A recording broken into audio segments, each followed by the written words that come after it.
যেখানে যেভাবে যে পরিস্থিতিতেই থাকি না কেন, আমরা যদি আলহামদুলিল্লাহ বলে আমাদের চলার পথটা শুরু করি, তাহলে আল্লাহ আমাদের চলার পথটা সহজ করে দেন। চলার পথের যদি কোনো বাধা থাকে, সেই বাধাগুলো আল্লাহ দূর করে দেন এবং সবসময় আল্লাহ আমাদের সাথেই থাকেন এবং আমাদের প্রত্যেকটা কাজে আল্লাহ বরকত দান করেন। তো আমরা সবাই যে যেখানেই থাকি না কেন, সবসময় আলহামদুলিল্লাহ বলার চেষ্টা করব ইনশাআল্লাহ। আসসালামু আলাইকুম এভরিওয়ান, কেমন আছেন সবাই? আলহামদুলিল্লাহ আমরা সবাই ভালো আছি। আশা করছি যে যেখান থেকে আমার ভিডিওটি দেখছেন আল্লাহর অশেষ রহমতে সবাই ভালো আছেন। আমি দোয়া করি সবাই যেন ভালো থাকেন, সুস্থ থাকেন। আর আমাদের দেশের এখন যে পরিস্থিতিটা চলছে, এই ক্রান্তি লগ্নে আমাদের সবাইকে সবার পাশে দাঁড়াতে হবে। যে যেখান থেকে যেভাবে পারি না কেন, আমরা কিন্তু চেষ্টা করব আমাদের সাধ্য অনুযায়ী আমাদের যেসব এলাকাগুলো বন্যায় ভেসে গেছে সেই সব এলাকার মানুষের জন্য একটু সাহায্য করা, তাদের পাশে দাঁড়ানো, কাঁধে কাঁধ মিলিয়ে দাঁড়ানো, না তাদেরকে দয়া করা, শুধু তাদের এই বিপদের সময়ে বন্ধু হয়ে তাদের পাশে দাঁড়ানো। তো আমরা সবাই চেষ্টা করব যার যার যেখান থেকে যেভাবে সম্ভব, যতটুকু সম্ভব আমরা সেটুকু করব ইনশাআল্লাহ। তো চলে আসলাম সকালবেলা আমার ডেইলি ব্লগে। আমি সকালে ঘুম থেকে উঠে আমি এই যে আমার বারান্দার গাছগুলোতে পানি দিতে চলে এসেছি। আসলে যখন বৃষ্টি থাকে তখন পানি দেওয়ার প্রয়োজন পড়ে না। তো আজকে দেখছি গাছের গোড়াগুলো শুকিয়ে আছে, কারণ এই দিকে বৃষ্টির সাপোর্ট ছিল না, যার জন্য গাছের গোড়ায় পানি আসেনি, এই জন্য শুকনা হয়ে গেছে। তা আমি এখন সকালে ঘুম থেকে উঠে আগে গাছের গোড়ায় পানি দিয়ে নিচ্ছি, কারণ এই যে আমার এই গাছটাতে বেশ পানি লাগে, কারণ এটা হয়তো আমি বেশিরভাগ বেলে মাটিতে গাছটা লাগিয়ে ফেলেছি, যার জন্য ওটাতে পানি বেশি লাগে। এদিকে আমি কয়েকটা চারা বুনেছি, যার জন্য এদিকে একটু পানি দিয়ে নিচ্ছি। আশা করছি এগুলো হবে ইনশাল্লাহ। এখন দেখা যাক, আল্লাহ ভরসা। আমার গাছ লাগাতে বেশ ভালো লাগে, আর নিজে হাতে কোনো চারা রোপণ করার পরে যখন সেটা হয় সেটা আরও বেশি আনন্দের হয় আমার কাছে। কিন্তু এখন জানি না এটা হবে কি না, তারপরেও আশা নিয়ে লাগিয়েছি। আল্লাহর কাছে দোয়া করছি যেন গাছগুলো হয়। এদিকে এই টবটার মধ্যে আমি কিছু পুদিনার গাছ উপর থেকে নিয়ে এসে লাগিয়ে রেখেছি, এগুলো আবার ছাদে নিয়ে যাব আমি। আর সেই যে আমি ইনডোর প্লান্ট নিয়ে এসেছিলাম সেগুলো এখানে রেখেছি, কারণ ঘরের মধ্যে ওই রুমটাতে গাছটা একেবারেই নষ্ট হয়ে যাচ্ছিল। তো চলে আসলাম এখন ঘরের সব কাজ করতে। এখন আমি বেডশিট বের করে নিয়েছি, যেহেতু এখন বর্ষাকাল চলছে। বেড কাভারগুলো নোংরা না হলেও কেমন জানি একটু স্যাঁতসেঁতে লাগছে, তো রাত্রে ঘুমাতে যাওয়ার সময় একটু কেমন আনইজি লাগছে। তো আজকে ভাবলাম যে আজকে যতই বৃষ্টি হোক আমি বেড কাভারগুলো তুলবো এবং কেচে দিব, আর নতুন বেড কাভার পারবো যেন একটু ফ্রেশ ফ্রেশ লাগে। তো আমার ঘরে একটু ঝুলো হয়েছিল, এই সাথে আমি ঘরের ঝুলো একটু ধরে নিয়েছি, তারপরে আমি বেড কাভারগুলো পারতে চলে এসেছি। ঘরে যেহেতু দুইটা ছোট ছোট বাচ্চা আছে, তো আমি যতই গুছিয়ে রাখি ঘর, সবসময় এরকম গোছানো থাকে না, তারপরেও যথেষ্ট চেষ্টা করি গুছিয়ে রাখার, কারণ এটা হচ্ছে সামনের রুম। এই রুমটা যদি ভালো করে গুছিয়ে রাখি তাহলে একটু ভালো লাগে দেখতে, কারণ বাইরে থেকে হুট করে লোকজন এসে এই রুমটাই কিন্তু আগে চোখে পড়বে। তো যাই হোক, গুছিয়ে নিলাম। আর এই যে বালিশের কাভারগুলো ঢুকিয়ে নিলাম, ঢুকিয়ে এখন সুন্দর করে রেখে দিচ্ছি।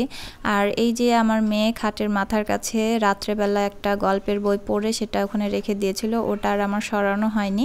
তো যাই হোক, আমি সব কিছু গুছিয়ে নিলাম। আর এইভাবে যেদিন আমি ঘরগুলো গুছিয়ে নেই আমার কাছে খুবই ফ্রেশ লাগে, খুবই ভালো লাগে। আমি জানি এরকমটা হয়তো প্রত্যেকটা আপু এবং প্রত্যেকটা গৃহিণীর ক্ষেত্রেই হয়ে থাকে।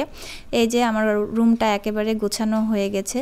এখন আমি চলে যাব আরও দুটা রুমে, সেগুলোতেও আমি বেড কাভার পেরে নিব।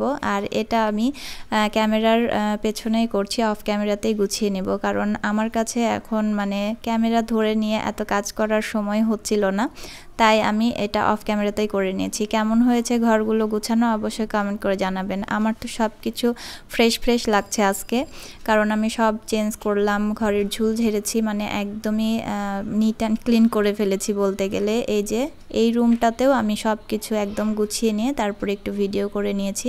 রান্না বান্নার কাজে চলে আসলাম, ঘরের কাজ শেষ করে রান্নার কাজে এসেছি। আর এদিকে আমি একটু হাঁড়িতে গরম পানি বসিয়ে দিয়েছি, এটা দিয়ে আমি বেড কাভারগুলো ভিজিয়ে দেব, কারণ গরম পানি দিয়ে যদি ভিজিয়ে দেই চাদরগুলো একদম পরিষ্কার হবে ভেতর থেকে। আজকে আমি বেশি কিছু করব না, যেহেতু অনেকগুলো কাজ করছি একসাথে, চাদরও ভিজাবো, এদিকে চাদরগুলোও আমার কাচতে হবে। তো আমি শুধু ডিম ভুনা করছি আর ডাল রান্না করছি, এইটাই হচ্ছে আজকের রেসিপি আমার রান্না বান্নার। তো যাই হোক, এদিকে ডালটাও হয়ে গেছে, প্রেসার কুকারে দিয়েছিলাম ডাল সিদ্ধ, আর এদিকে ডালটা আমি তেলেও দিয়ে দিয়েছি, দিয়ে বলক তুলে নিচ্ছি। তারপরে পাশের চুলায় আমি যে ডিম ভেজে নিলাম সেই পাত্রে আমি এখন ডিমটা ভুনা করে নিব। আর এভাবে ডিম ভুনা করলে কিন্তু অনেক মজাই লাগে খেতে। তো যেহেতু শুধু ডিম ভুনা শুকনা শুকনা হয়ে যায়, সেজন্য আমি আবার একটু ডাল করে নিয়েছি। তো এই দুটাই আজকে রান্না বান্না আমার। আজকে এই দিয়েই হচ্ছে আমাদের দুপুরের খাওয়া দাওয়া হবে। আর দুপুরের খাওয়া দাওয়ার জন্য আমি বেশি চাপ নেই না, কারণ ওর বাবা নাবার বাবা মানে অফিসে থাকে, ওর খাওয়ার হচ্ছে ও বাসায় আসে না খেতে। তো আমার সেই ইয়েটা থাকে না যে দুপুরে রান্না বান্না তাড়াতাড়ি করতে হবে বা ঠিকঠাকভাবে করতে হবে, এরকমটা থাকে না। তো যাই হোক, আমি এরকমই লামছাম করে চালিয়ে দেই। আর আজকে ডিম ভুনা করছি, রাত্রেবেলা দেখা যাচ্ছে একটু ভর্তা করে নিব, তাহলেই হয়ে যাবে রাত্রের খাবারও। আর ডিম ভুনা একটু থাকবে, ওর বাবার জন্য থাকবে, আমরা 3 মা মেয়ে খাবো, ওর বাবার জন্য থাকবে রাত্রের জন্য। তো ডিমটা ভুনা করে নিচ্ছি। আর আমার মেয়েরা কিন্তু ডিম পছন্দ করে অনেক, মানে ওদেরকে যদি আমি 3 বেলায় ডিম দেই ওরা মানে খুব পছন্দ করে মজা করে খেয়ে নেবে, তো এরকমটা। আর সেজন্য ডিমটা করছি। আর যাই হোক, এই তো ডিম ভুনা করে নিচ্ছি, পেঁয়াজ মরিচ ভেজে নিয়ে তার মধ্যে আমি সব মশলা দিয়ে এখন একটু কষিয়ে নিব। কষিয়ে নিয়ে এর মধ্যে আমি ডিমগুলো দিয়ে দিব, মানে যেরকমভাবে আমরা ভুনা করি। আবার অনেকে ডিম ভুনা করেন হচ্ছে গরম মশলা দিয়ে, আমি গরম মশলা দিব না, ওটা দিয়েও করা যায়। আমি আজকে গরম মশলা দিচ্ছি না, আমি শুধু মশলা কষিয়ে মানে ডিমটাকে একদম দো পেঁয়াজের মতো করছি। এটা খেতে খুব ভালো লাগে। আর যেহেতু শুধু ডালের সাথে, তো এভাবে আমি করলাম, কোনো ঝোল সেভাবে রাখবো না, আমি একদম শুকনা শুকনা করেই বলতে গেলে ভুনাটা করে নিব। তো এখন আমি রান্না বান্না শেষ করে আবার চলে যাব কাপড় কাচতে। অনেকগুলো কাপড় ভিজিয়েছি, সেগুলোও কাচতে হবে।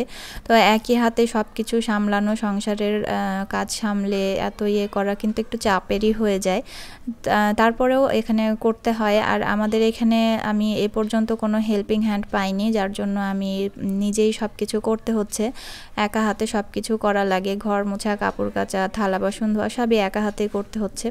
তো এদিকে আমার ডিম ভুনাটাও হয়ে গেছে, এখন আমি রান্নাঘর পরিষ্কার করে নেব। আর আমি সঙ্গে সঙ্গে চেষ্টা করি রান্নার শেষে রান্নাঘরটা পরিষ্কার করে রাখার, তা না হলে বেশি নোংরা মনে হয়। আর আমার রান্নাঘরটা তো দেখিয়েছি এর আগে একটা ভিডিওতে, যে খুব একটা আকর্ষণীয় না, মানে আলোকিত না, আমার রান্নাঘরটা একটু অন্ধকার অন্ধকার, তো গুছিয়ে রাখলে পরিষ্কার থাকে। তো রান্না বান্না শেষ করে, গোসল শেষ করে, কাপড় চোপড় ধুয়ে মেলে দিয়ে এসে এখন একটু নিজের যত্ন নিচ্ছি। তো এই তো সবাই আজকের ভিডিওটা কেমন লাগলো অবশ্যই কমেন্ট করে জানাবেন। তো আজকে এখানে বিদায় নিয়ে নিচ্ছি, সবাই ভালো থাকবেন, সুস্থ থাকবেন, আল্লাহ হাফেজ, আসসালামু আলাইকুম।